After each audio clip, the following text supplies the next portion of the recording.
Hello, hello. Welcome to episode 3 of the Get You Some podcast. If you celebrated Thanksgiving this last weekend, I hope you're enjoying the 4,500 calories you ingested. I'm not shaming you. I personally ate 2 types of stuffing. It's cold, and we need the extra couple of layers. Now, I usually do Thanksgiving alone. I have a time-honored tradition of 1 bucket of the Colonel's Special. Extra crispy. And I gotta tell you, it was like Shirley Caesar in that joint. We had greens, beans, potatoes, tomatoes. You name it! Yeah. Now I've gotten your feedback, and I promise that I won't add so much damn reverb. But even though there won't be that high-pitched, squeamy sound when I talk, you're still going to hear every fucking thing I say. Ooh, got a few topics today. First one is another lifting question. Yeah. This email comes from E-Horny, aka E-Gefkin, my man from San Diego. San Diego in the house. Hello, sexy Zechs. Long time listener. Ooh, first time emailer here. Got some burning questions I need your help with.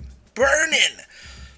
Recently, I was having a conversation with another lifting friend, and this friend said he heard advice from his trainer to incorporate lighter, quotations, weeks into his program, rather than trying to lift heavier each week. The rationale is that doing lighter weights helps the central nervous system to recover. Oh yeah, CNS. Tss. If we keep pushing our boundaries each week, we'll hit a wall eventually. What is your take on this? Do you feel it necessary to drop down in weight some weeks? Does this present an opportunity to focus on range of motion, control, and higher number of reps? Would love your thoughts and expertise in this area, as I am considering alternating heavy and light weeks. Light week! Thank you, and get you some, my friend, the dirty gif. Alright. First off, thank you so much for your email, you dirty, handsome man you. In answer to your question, when it comes to programming, it is good to switch up the tempo and focus on different aspects of your training. Now, as far as necessity goes, unless you're doing some pretty intense training, you're not going to be running into CNS, or central nervous system, failure. For those of you unfamiliar, when lifters talk about a fried CNS, we're talking about a central nervous system that is so taxed that even though your muscles are relatively prepped for movement, no matter how bad you want them to move, your central nervous system simply won't fire the signal at the appropriate cue. That's not a question of effort anymore. It means that you're simply going too hard, too frequently, and your body needs time to rest. It's not unlike overburdening your computer by opening a bunch of programs and exiting and pressing the fucking buttons over and over again. Sometimes you just gotta let one process finish before you can start another one. The good news is, unless you're absolutely smashing your body into smithereens with your training, a recreational lifter rarely runs into this problem.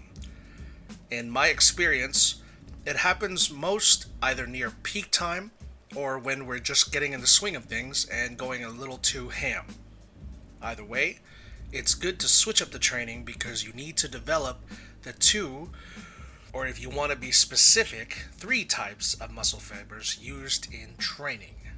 Science time! Type 1 fibers primarily use oxidative metabolism, and type 2 fibers primarily rely upon glycolytic metabolism. Ooh! Type 1 or slow twitch muscle fibers are the muscles that you develop to support endurance activities like marathon running, while fast twitch muscle fibers, type 2, are the bigger, thicker types used for sprinting and weightlifting. Both types are necessary to balance, but it really depends on what you're building them for.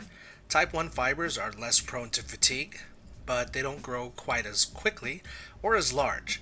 Type 2 fatigue faster, but are the larger of the two types, and you need to build the shit out of these in order to get stronger. Naturally, the type 1s are stimulated by higher rep ranges and less weight, and the opposite is true for the type 2s. Large weight, less reps. Bodybuilders do both, because their focus is proportion and size, but the average recreational lifters, it's good overall to practice both. The key is balance and progressive overload. You can always increase the reps and or increase the weight. You can always build both and gain benefits. Again, it really depends on what you're specifically trying to accomplish.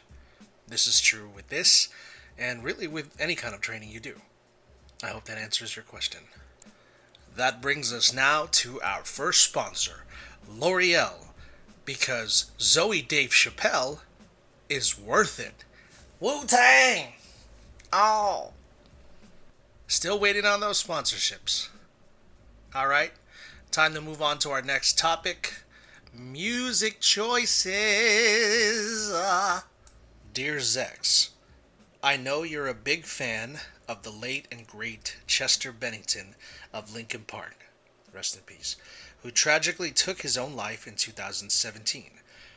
In what situations do you most identify with his music and delivery of said music? And get you some, my friend. Oh shit, is this the Dirty Gap?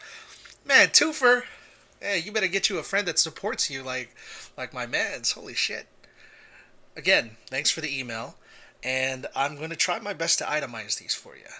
I'm going to start by saying that I was class of 2008, which means I was part of the generation of men who pioneered teenage angst. So I had this shitty metal necklace from Hot Topic, I had the short spiky hair, and I borrowed my neighbor's copies of Hybrid Theory and Meteora. Chester and Linkin Park sang to an entire fucking generation of teenagers my age, and their music was the anthem to our strife. I can recite by heart the songs to both albums and some of Reanimation. Me personally, I found solace in the song With You, which was track number 3 on the Hybrid Theory album. It's funny, my neighbor Eric let me borrow the CD, and I was on my last day before I promised to give it back. So as I was walking home from school listening to my Walkman, I decided to listen to the entire album, start to finish. And I always managed to skip that track because the initial sounds didn't sound like music to me. Holy shit. When I listened to that track for the first time, I never made it to the others. I must have replayed it 15 times before I got home. And that wasn't just because my Walkman was shit and skipped a lot when I walked too fast. Now there are too many songs to choose from, but when Chester screams, there's something beyond it that I just resonate with. You already know I get down with the breakdown part of A Place for My Head. Songs like Pushing Me Away, Numb, Somewhere I Belong, Breaking the Habit. These songs didn't just evolve into formulaic bullshit like everyone outside says they were. These were the anthems that spoke to us kids who were fucking outcasts. We didn't fit in with the popular kids. We didn't get the chicks. We were an entire society of misfits. And we didn't have anything but our closest friends and our music. Good music, in my opinion, comes from art. Art comes from emotions. And as a part of a generation of men that weren't allowed to show emotions, Linkin Park broke a fucking barrier down. And they looked absolutely badass doing it. We weren't the toughest kids. We probably got picked on. We didn't play fucking sports, most of us. No, this music was for the outcasts, the misfits, and the vagabonds. And as if the music alone didn't empower us, it was a singular voice. Chester Bennington's screams were the very sound that defined us. It was the outlet that we all needed to hear. It wasn't just lyrically brilliant, it was what we needed to hear to know we were not alone. And I don't care what anyone says.